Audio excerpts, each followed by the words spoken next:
So, with the release of the amazing, awesome, continuing manga material for Hunter x Hunter, at the recording of this video, we've read up to chapter 415, so half of the batch has come out, I assume. With all of that, there's obviously been hours of discussion across the streams I've been doing for the chapter reactions, in comments, in video stuff, in Twitter, excuse me, in all of that. And among them, obviously everyone has their own takes. I have lots of takes, of course. I have theories about where certain characters will go. You can check out my 5 things I think are going to happen, 5 big predictions for the Succession War video on my main channel for that. And I have feelings about certain things with the current arc. Most of them exceedingly positive. I've already talked about the Succession War being one of my favorite arcs of all time, and it is far from finished. And I have a take about Kurapika and his role in the Succession War that I think, because I haven't really properly sat down and talked about it in a semi-polished way. Of course, this channel isn't full of polished video essays, but I haven't sat down and really clearly talked about what I mean by this. People have misconstrued what I've said. I say this because in my video I just published last night about Kurapika and how his faith in Gon and Killua could come back and save him. I posted a video about that on my main channel. I noticed a comment that essentially implied that I don't think that Kurapika's character is good in the Succession War.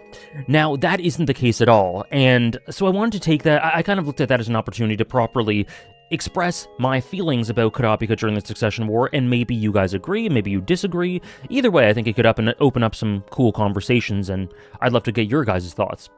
So, I guess the foundation is set for this is, if you think about all the arcs in Hunter x Hunter, all of them have a core protagonist, or two, and most of them it's mostly Gon. But if we go through it, Hunter exam, Gon.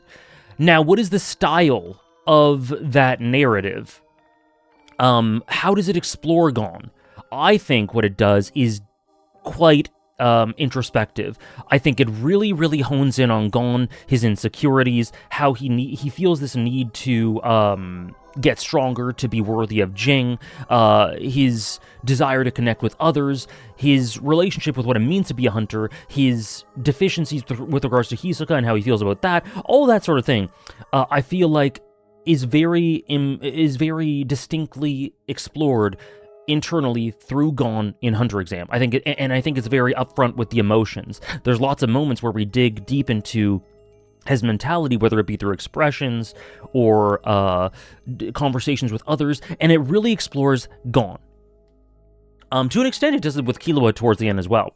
Then we have Zoldyck family, and I think it does the same thing to an extent with the main 3, Gon, Kurapika, Leorio, but specifically with regards to Killua. Then we have Heaven's Arena, and we have Gon and Killua at the forefront, Gon the main protagonist, Killua very close to being it as well. This is the one where I would say it is the least emotional arc from the anime arcs, I guess. But that's in large part because Heaven's Arena is a in-between arc. It isn't really a full comprehensive story of its own, if you know what I mean. It isn't an arc that is actually much of a narrative in and of itself, and kind of sets up a lot of things, transitions a lot of things, sets the table for York New, and all in all just works as this beautiful mechanical arc that is really fun and entertaining and gives a lot of power system stuff, but a lot of its functions and what it does is very mechanical and functional. Then we get to York New, one of the most emotional arcs in Hunter x Hunter, with Kurapika being the protagonist of York New, with incredible introspection, incredible emotion, so viscerally presented, how you see Kurapika suffering and isolating himself, and all of his really visceral feelings about what he has to do, and how he hates having to kill Uvo, and he hates having to do this, but he feels like he has to for the sake of his brethren and his clan, and how much he desires connection in spite of all that, and how Killua and Gon are so essential for saving him in that way. I talked about that in my video that I released yesterday on my main channel. Again, check it out if you're interested. And basically, what I'm trying to get across is Kurapika and York New is deeply explored, deeply emotional, and we learn so much about who he is. And I think the core of why I love Kurapika so much is very much present in York New. York New shoulders a lot of that. Greed Island. I made a video about Greed Island a couple months ago with regards to Gon and Killua, and a big part of that is that Gon and Killua, specifically Gon, but both of them, it very much explores each of them, their psychologies, their dynamics. It is super full of tons of character reflection, contemplation about who they are at their soul, their heart and soul, and their relationship with one another, and it's very, very heartfelt and emotional. Chimera Ant is arguably the most emotional with regards to its primary protagonists, Gon specifically centrally, but also Killua. I don't even need to explain this. It is the biggest, most deliberate, meticulous character exploration of a character in any arc that maybe I've ever seen with regards to Gon. And it's so honestly, in such a raw way, portrays Gon's emotions, what he feels about himself, his self-hatred, with regards to being strong enough for Jing, feeling guilty for Kite, the connections he makes. You learn everything about Gon throughout this with excruciating detail. And same with Killua, with regards to him feeling like he's not worthy of Gon, and his inferiority complex, and not being able to value himself and his relationship with Gon and how much he means to him. And all of that, and his journey and ascent and descent through all of that is so distinctly explored through Chimera Ant. Then we get to Election, and it's hard to say who the protagonist of Election is because it's not Gon. I would say it's Killua, even though there's lots of little threads. Leorio is very important. Cheadle is a protagonist of sorts for Election, you know? But I would say Killua is the main protagonist of Election, and it delves so deeply into his feelings about Gon, into what he feels about his own self-worth at this point in time, about his love for Aluka, and for Nanika, and for Illumi, and all of that. It's so what I'm getting across is, what's the common thread for Hunter x Hunter arcs? With regards to their central protagonist, they are deeply emotional, deeply introspective, and they tell you so much about those characters, and that is way more often than not. There's a lot of pathos centered on the primary protagonist, and we learn a lot about their thought process and introspection. And essentially their heart and soul. We are imbued with this outward manifestation of emotion for this character because of the topics that are covered throughout the arcs. Gon's lack of self-worth, Killua's lack of self-worth, Killua's feelings about being inadequate compared to Gon, Gon feeling like he's inadequate for Jing, Kurapika wanting to avenge his brethren but losing himself in the process, Kurapika realizing how important connection is for him, Gon feeling inadequate in comparison to Hisoka in the Hunter exam and wanting to grow so deeply. Like, we learn so much about their moment-to-moment motivations and what that means for them, what that means for the overall tonality of each arc. It's overtly emotional. Now, Succession War is a very different arc in Hunter x Hunter for a lot of different reasons. The style of narrative definitely shifts in a big way, you know, with regards to the crazy large ensemble cast. The approach to dialogue is not out of the realms of what Hunter x Hunter has been, but takes it up another level. The micro-politics, the additions to Nen, there's lots of things that are different in Election that I find really riveting. And among them, to me, is Kurapika, the approach to Kurapika. Something that's different with Succession, I'm talking about Succession War. Something that's different with the Succession War arc is that it is the arc that feels the coldest. It feels the most cutting and brutal and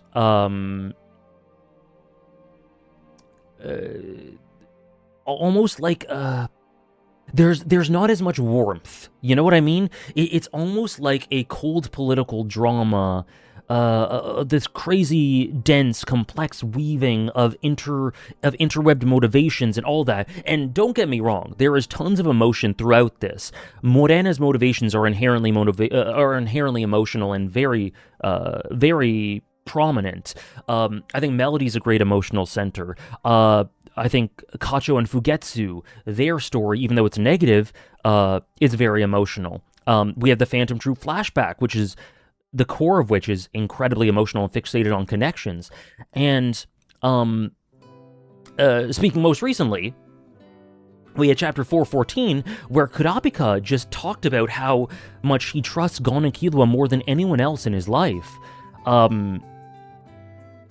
So there is bits of emotion, but what I think, and I don't think this is a take that's out there, is that so far the Succession War arc has been the least emotional arc of Hunter x Hunter, maybe outside of Heaven's Arena, but even still, it is the least emotional, hard on its sleeve arc, because it is very, very concerned with exploring all the different characters and their motives, all the plotting and maneuvering and political ideas therein, all the mind games, how every guard is thinking this, how certain powers are developing and training, and it's a lot of that, and it's fascinating. And then there's also Hisoka's quest, and the intrigue with regards to the characters like Benjamin, and Jing and Pariston, and all of that, and a lot of it in exploring Nasubi and beyond Netedo, and all of this is fascinating and thrilling, and it's incredible. But a lot of it's, for me at least, a lot of it, the core way in which it reaches me and strikes me, it strikes something more cerebral and intellectual and thrilling dramatically than something inherently emotional. Again, not to say there aren't emotional moments, there absolutely are, but on the whole, the arc is the least emotional Hunter x Hunter arc for me so far. I think it's more concerned with plot and maneuvering and deception and how all that intermingles, this sort of political thriller, than it is with being a pathos-driven arc so far. And that isn't a criticism, that's just me saying what I think the style is. Maybe you disagree? I don't think that's an out there thing to say. And at the core, it's no coincidence that at the core of that is Kurapika, who, in my opinion, reflects this arc's tonality in that he is not explored nearly as much as the protagonists in other arcs, including him and York New. He is not.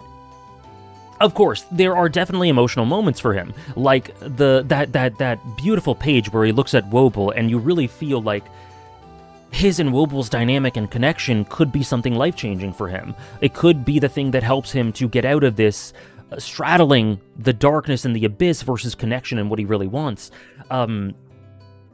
Yeah, and I find that to be very compelling and awesome. And then we just had the 414, the stuff with Gon and Killua and how much faith he has in them. We have his relationship with Wobble, with Oito, which I find very, very emotionally compelling in a lot of ways. So there are emotional moments for Kurapika, without a doubt, but they are more few and far between, and to me, Kurapika at the center of this arc is perfect for what he's meant to do, and what he's meant to do is primarily push the plot and do these mind games and maneuvering and being involved with teaching these Nen classes and trying to understand the Succession War plot and what's going on with it as he navigates all these things. To me, Kurapika in this arc is very plot-focused. He isn't... A lot of the time spent with him is him thinking about what him thinking, getting in his mind, and it is introspection, but it's an introspection of him thinking about what's going to happen next, what their next move should be, what is this prince doing? What is their faction doing? What are these mafia factions doing? What are the guards thinking? Why are they here? What is the overall purpose of this? It's all very plot-focused, and I think that's great for the arc, but it is not as emotional as previous arcs and the approach done with the protagonist. And so, I love that Kurapika is doing this. I love that he's all action. I love all of that. I love that he's taking action. I love that he's doing these mind games. I love that he's teaching Nen, but a lot of that is just inherently unemotional to me. At the moment, most of the time. Now, of course, there's also stuff like, for instance, we learn more about his power and how it seeps away his life force. That's another big emotional thing for him in this arc. It is there, for sure, but his overall presence to me is unemotional in that way, and much more focused on pushing the plot forward and revealing more very gradually in this very complex web of machinations for him to be our guide there as he works his way through it. That's Kurapika's role for me. And do I like that? Yes, I think it's perfect for the Succession War arc so far. However, it's just inherent to me and how I view media that very big, impactful character rises for me are tied to emotions. So while I love this for Kurapika, it doesn't move the needle for him in terms of him climbing up the ranks in my Hunter x Hunter rankings. So for instance, let me show you my Hunter x Hunter rankings. Just fix the camera here. This is roughly my top 10. Gon and Killua could go back and forth for 1 and 2, but that's 1 Gon, 2 Killua, 3... this is my rankings as of a few months ago. This past spring, 2026. So 1 Gon, 2 Killua, 3 Poof, 4 Chrollo, 5 Meruem, 6 Hisoka, 7 Kurapika, 8 Jing, 9 Netedo, and 10 Pariston. That's roughly what it is. After that, it would be someone like Leorio or Komugi, Knuckles up there, Pakunoda's up there, Seri, Morena, but that's my top 10. Kurapika is number 7, you'd notice. Now, I know for some people that's low, they would have him in their top 5 or 3 or 1, but it's important to understand that Hunter x Hunter is my favorite, is in the conversation for my favorite cast of all time. So even my 25th favorite character in Hunter x Hunter is a strong favorite character for me. So someone being in the top 10 alone it means they're all-timer material for me. So Kurapika's number 7, not because I dislike anything about him, not because of anything like I adore Kurapika, it's just I adore certain other characters just a tiny bit more for other reasons, okay? So when I think about this, when I think about Kurapika's role in the Succession War, with it being this plot-focused, with it having the emotional moments there and very powerful when they are there, but few and far between, and with it shifting focus and him not being there all the time as well, because this is an ensemble cast, even if he's the main protagonist, it goes to the Phantom Troop, it goes to Hisoka, it goes to Hulkenberg and the princes and the guards and all of that.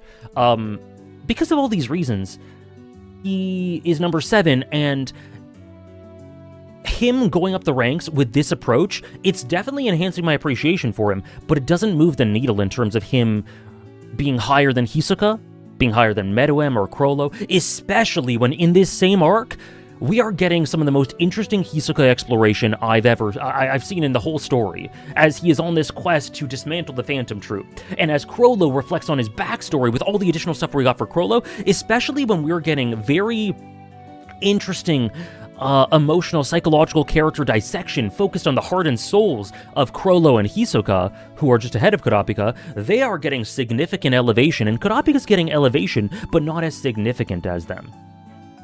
Now, and for that reason, Kurapika is being enhanced in this arc, but not as much as Gon gets enhanced through Chimera Ant, or Killua gets enhanced through Chimera Ant, or Kurapika got enhanced in York New, because it gives us really great stuff, but it doesn't dig the deepest into the it doesn't dig super deep into the most intimate layers of Kurapika's soul in the way that other arcs do for their protagonist, or the way that this current arc is doing for Hisoka and Chrollo. And so it doesn't move the needle for him in terms of going up the rankings as of yet. Hisoka's on Meruem's trail for sure. Chrollo's on Poof's trail for sure. Because of that, and Kurapika is getting enhanced, but not enough to get him super up this list as it stands. And that isn't a criticism. I think for an arc like this, you need a primary protagonist like Kurapika doing what he's doing. I don't think Togashi put a foot wrong, but inherently tied to the style of Kurapika's presentation and execution, it just means that he's not going to be significantly elevated to a greater extent than other characters in their arcs are. You know what I mean? Or Hisoka in this arc, or Chrollo in this arc, right now. However, and so that's my take. That's always been my take. I've said this on stream quite a few times, and I think people have misinterpreted or misunderstood it as me saying that Kurapika's weak in this arc. I don't think that at all, but I think inherently tied to it is, like I said, it isn't the things that I value in character writing enough to move the needle significantly, as much as I really appreciate it. I love that incredibly deep character dissection, and we're getting so much time with Kurapika, and we're learning so much about his thought process, but it doesn't let us into his heart and soul very often. That's all I'm saying, and I don't think that's controversial at all. I think most people would understand where I'm coming from. Maybe you don't agree for whatever reason, but I think you understand where I'm coming from. However, I think I've always said that I think that as we reach the climax of this arc, we could reach a point where this could shift, and Kurapika could be more deeply explored as the stakes increase, as the characters coalesce. Maybe he'll come in contact with Seti, with the Phantom Troop, with Hisoka, which will no doubt lead to Kurapika getting deeper exploration, leading to more emotional material for him, and all of that. And I think this is an indicator, chapter 414 that we've just seen, and is what he said about Gon and Killua and how much he values them. That was such a beautiful moment, and I think that might be an indicator of the veil being lifted and maybe leading into some more emotional character stuff for Kurapika. Or maybe not, I could be wrong. But I think as the arc heads towards its conclusion, we'll get more of that, and Kurapika could... That needle could be moving more for Kurapika. So that's my take on Kurapika in this arc. He's basically executed essentially perfectly for what he is, but his role is one that has a lower ceiling to it so far. Love the emotional moments he's had, and he has had a handful of them. But if we're talking comparative to other characters, I've had my appreciation for Hisoka elevated more in this arc than Kurapika. Especially with Chrollo, more than Kurapika. You know what I mean? If we're going to other characters that are maybe lower down the rankings, Seti's introduction and fleshing out. Morena, that's been more of an elevation, more of an introduction and elevation than it's been an elevation for Kurapika. It's still been significant and notable for Kurapika, but comparatively, you know what I mean? So that's my take on Kurapika. Maybe that'll change, maybe it won't. If we just got more of the same for Kurapika throughout the arc, I'd find that maybe, I guess it would depend on what's happening in the plot. Saying that now, I'd find that strange, because I really think things have to ramp up, and he has to coalesce and bounce off of other characters who will lead to more emotional, introspective, dramatic material, but, we'd have to see how the plot goes. But if it gets to a point where it contextually makes sense for Kurapika to just be more of the same throughout the arc, I wouldn't complain. I wouldn't complain at all. I wouldn't think that's a flaw.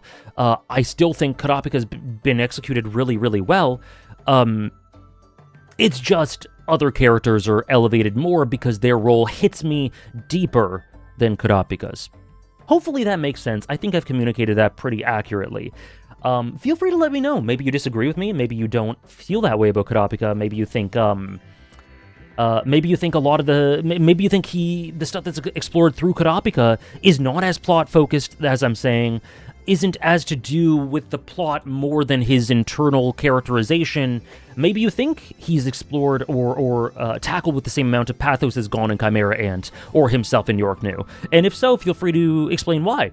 But that's just my take. That's just how I feel about it. And I feel very strongly about it, but it's all positive. It's all just what I've been observing, and none of it's a complaint. Anyways, that's all I got for today. Just wanted to get that out there, because I think it's something worth talking about to sort of clarify, clear the air for people who might not exactly know my take. And maybe be a foundation for discussion if you have anything to say about the current arc, or Kurapika in it, or his role going forward, his relationships, whatever.